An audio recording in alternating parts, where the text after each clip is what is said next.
भाऊ काय सांगणार, नाशिकमध्ये शिवसेना शिंदे गट आणि राष्ट्रवादी एकत्र लढणार असल्याची चर्चा आहे. तुमच्याकडे काय चर्चा याची मला माहिती नाही. माझं काल रात्री दादा भुसेंशी बोलणं झालं. आमचं आज बसायचं ठरलेलं आहे आणि चर्चा होईल आमची. भुजबळ साहेब आहेत, समीर भुजबळ आहेत, त्यांचे दोघे मंत्री आहेत, त्यांचं माझं बोलणं झालेलं आहे. आम्ही या संदर्भामध्ये चर्चा करू, बोलू आणि त्याच्यावर निर्णय होईल. परस्पर त्यांनी काही निर्णय केला असेल तर मला माहीत नाही. पण काल शिवसेनेचे दादा भुसे यांचा मला फोन होता. आपल्यासमोरच मी काल सांगितलं, आपल्यासमोरच फोन आलेला होता आणि मी सांगितलं की आपण एकत्रित बसू आल्यावर नाशिकला. मी आता दुपारी नाशिकला 4-5 वाजता आणि त्यानंतर हा निर्णय होईल. आता परस्पर तुम्हाला काय माहिती आहे मला माहीत नाही, कोण एकत्र लढणार आहे, कोण एकत्र लढणार नाही. पण आम्ही सांगितलेलं की आम्हाला महायुतीमध्येच लढायचं आहे. आम्हाला वरतूनही आदेश आहेत, त्यामुळे आम्ही त्या मनस्थितीमध्ये आहोत. भाजपकडून दखल घेतली जात नाही म्हणून शिंदे गट आणि अजित पवार गट एकत्र आले आणि ती युती जवळपास निश्चित मानली जाते. आता असं असेल तर मग मला काही हरकत नाही आहे, आम्ही एकटे लढू. पण तुम्ही जर परस्पर सांगत असाल की बाबा असं कळतं आहे, सूत्र म्हणतं आहे, कारण मी स्वतः दादा भुसेंची काल रात्री बोललो. परवा DCM साहेब, शिंदे साहेब, देवेंद्रजी यांची चर्चा झाली. मी त्या ठिकाणी होतो, दादा भुसे आम्ही चौघं त्या ठिकाणी होतो. त्यावर चर्चाही झाली, बोलणंही झालं. जागा वाटपावर थोडंसं आकड्यावर आमचं थोडंसं मागे पुढे चाललेलं आहे. पण काल दादा भुसेंचा संध्याकाळी रात्री फोन आला, त्यावेळेला तो आपल्यासमोरच आलेला होता. आम्ही सांगितलं की उद्या मी आता नाशिकला जातो आहे, त्या ठिकाणी आम्ही बसू आणि त्यानंतर निर्णय होईल.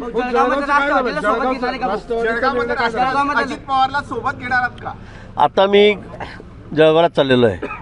गुलाबभाऊ बसलेले आहेत, मंगेश दादा बसले आहेत, राजूबाबा बसले आहेत, त्यांचे काही लोक बसलेले आहेत. आता मी तिथेच चाललो आहे. एक 10 मिनटं 15 मिनटामध्ये मी त्या ठिकाणी पोहोचेल आणि नंतर आम्ही त्या ठिकाणी बोलणी करू. तिघे मी बोलतो आहे वेगवेगळे.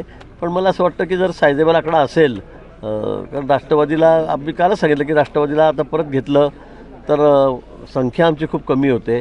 त्यामुळे तर त्यांची मागणी किती जागांची आहे, काय आहे, हे आम्ही आता मी तपासून बघतो. कारण मी कालच रात्री आपल्यासमोरच जळगावमध्ये आलेलं 15 दिवसांनी. त्यामुळे मला असं वाटतं की आज सगळ्या गोष्टींची उत्तरं तुम्हाला मिळतील. मागणी किती जागांची, आपली मागणी चला आता आम्ही बोलणे आणि तुम्हाला कसं सांगू कोणाची मागणी काय म्हणून, असं कसं काय विचारता तुम्ही. आज फायनल होईल. कारण मी आज परत नाशिकला गेलो, धुळ्याला गेलो, नगरला गेलो की माझं येणं होणार नाही. आज आम्ही आकडा फायनल करू.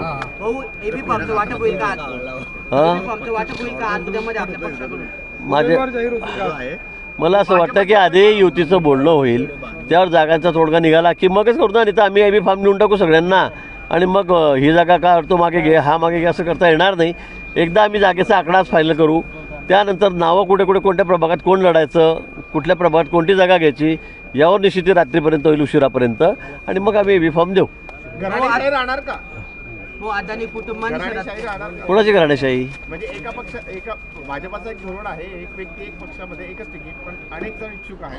नाही, अनेक जणांचा विषयाने मी सांगितलं, जे कॅपेबल असतील, निवडण्याची क्षमता असेल तर त्यासाठी दिलं जाईल. अन्यथा घराणेशाहीलाच द्यावं, घरातल्या लोकांना द्यावं, असा कुठे आमच्याकडे निकष नियम नाही. बारामतीमध्ये आज शरद पवार आणि अदानी कुटुंब जे आहे एकाच व्यासपीठावर आहे. अदानींच्या हस्ते शरद पवारांच्या ठिकाणी बारामतीमध्ये AI सेंटरचं उद्घाटन होणार आहे. पण ठीक आहे, तर काय सांग, काय अडचण काय त्याच्यामध्ये. मला वाटलं का अदानी काही नारळ फोडायला आहेत का पक्षात, असं म्हणताय का तुम्ही. तसं नाही ना. मग विकासाच्या कामावर अदानी मोठे इन्व्हेस्टर आहेत, अनेक ठिकाणी ते मोठी इन्व्हेस्टमेंट करतात, हजारो कोटीची, रोजगार निर्माण होतो आहे. मग मला वाटतं अशा ठिकाणी जर त्यांची इंडस्ट्री असेल, मला माहीत नाही, पण त्यांची काही इन्व्हेस्टमेंट असेल मोठी, त्यांनी काय गुंतवणूक केली असेल आणि ते असतील, शरद पवार साहेब असतील, तर अडचण काय आहे. अजित पवार पण त्या ठिकाणी काही दिवसापासून चर्चा आहे की अदानी जे आहेत शरद पवार आणि अजित पवार एकत्र येणार. ते रोजच तुम्ही चर्चा करता, तुमच्या माध्यमातून मला कळतं आहे. ते रोग एकत्रही बसत आहेत, ठीक आहे ना. त्यात काय आता त्यांची होत असेल त्यांची युती तर त्यांना शुभेच्छा आहेत आमचं कुठं काय नाही म्हणणं आहे. बारामतीमधल्या कामांचे निका ठाण्यातल्या लोकांनी कौतुक केलं आहे. अजित पवारांनी म्हटलंय की ठाण्याकडे पण मुख्यमंत्री पद होतं, मग त्या ठिकाणी कामं का झाले नाही. आता हा त्यांचा अंतर्गत पक्ष. आता पक्षामध्ये आम्ही वेगळ्या ठिकाणी वेगळे लढतोय, त्यामुळे थोडी टीका टिप्पणी एकमेकांना होईल, आरोप प्रत्यारोप होतील. आपण नगरपालिका निवडणुकीमध्ये बघितलेलं आहे. त्यामुळे वाटतं आता आम्ही जर सगळ्या 100% ठिकाणी एकत्रित लढत नाही. काही ठिकाणी ते जर वेगळे लढत असतील आमच्या विरोधात ठाण्यामध्ये, तर ते येऊन बोलतील ना, ते आरोप करतील, काय करायचं असेल ते करू द्या, त्याचं उत्तर शिंदेसाहेब देतील. ठाण्यामध्ये नमो मोदी आणि नमो ठाणे असे बॅनर लागलेले आहेत ठाण्यामध्ये. त्या बॅनरांची एकच चर्चा सुरू झालेली आहे. आता काय करायचं मग, आता होऊ द्या ना चर्चा झाली तर. आता तुम्ही प्रत्येक विषयावर इथे बोर्ड का लागलं, तिथे हे बोर्ड का लागलं, असं मला उत्तर कसं देता येईल. मला असं वाटतं की जे जे सोयीचं असेल ते बोर्ड लागतील. पण आमच्यात एवढं ठरलं की बा अक्षर म्हणजे आपसामध्ये भांडू नका, पण टोकाची भूमिका घेऊ नका. हे आमच्या महायुतीचं धोरण ठरलेलं आहे. जिथे काही अपरिहार्य कारणामुळे युती झालीच नाही त्या ठिकाणी मैत्रीपूर्ण लढत होईल. पण ही लढत होत असताना फार टोकाचे आरोप एक करू नका, कारण आम्हाला राज्यामध्ये पुन्हा 4 वर्ष एकत्रित काम करायचं आहे. महायुतीमध्ये निवडणूक लढली. भाजपमध्ये मोठा हे बघायला मिळतं आपल्याला. जर कुठे? तिकीट नाही मिळालं कुठे? जळगावमध्ये. आता आहे बघा, तिकीट आता 75 आहेत, जागा 75 आहेत. त्यातल्या काही युतीनंतर आम्हाला काय सुटतील त्या येतील, म्हणजे काय येतील, 55 येतील, 60 येतील, 50 येतील.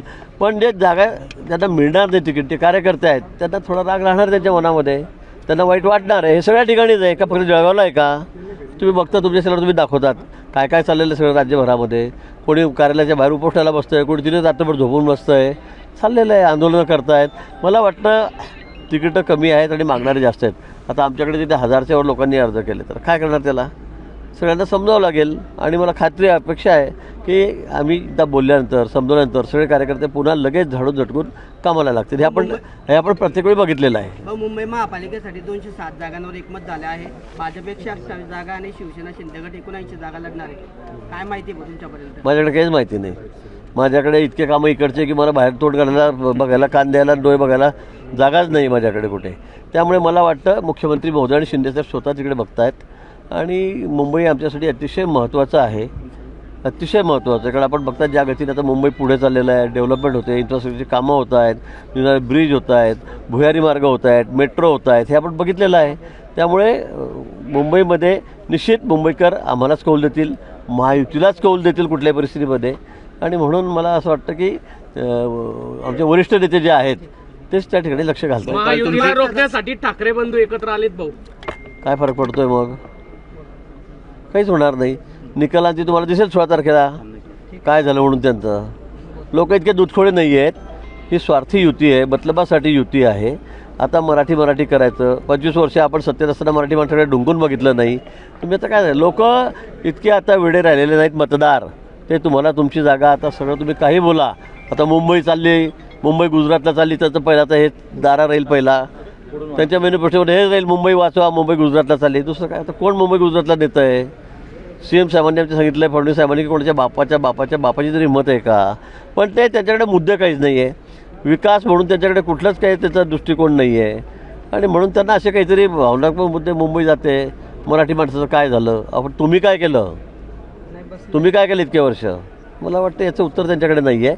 फक्त बोलबच्चन, आरोप एवढंच त्यांचं आता काम राहिलेलं आहे. पण जनता त्यांना अजिबात या निवडणुकीत थारा देणार नाही.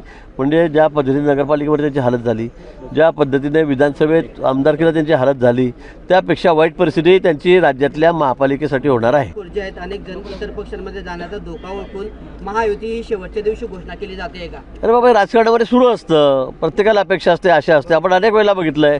तुम्ही आमदारकीलाही बघितलेलं आहे, खासदारकीला सुद्धा बघितलं आहे. इथं नगरपालिका आहे, त्यामुळे हजारो कार्यकर्त्यांना संधी मिळणार आहे. थोड्याफार काही प्रमाणामध्ये इकडे तिकडे होतं, पण निश्चित आमच्या पक्षामध्ये आम्ही त्यांना समजायचा प्रयत्न नेहमी करतो आणि त्यात यशस्वी होतो. अशी कुठे बंडखोरी होणार नाही याची मला खात्री आहे.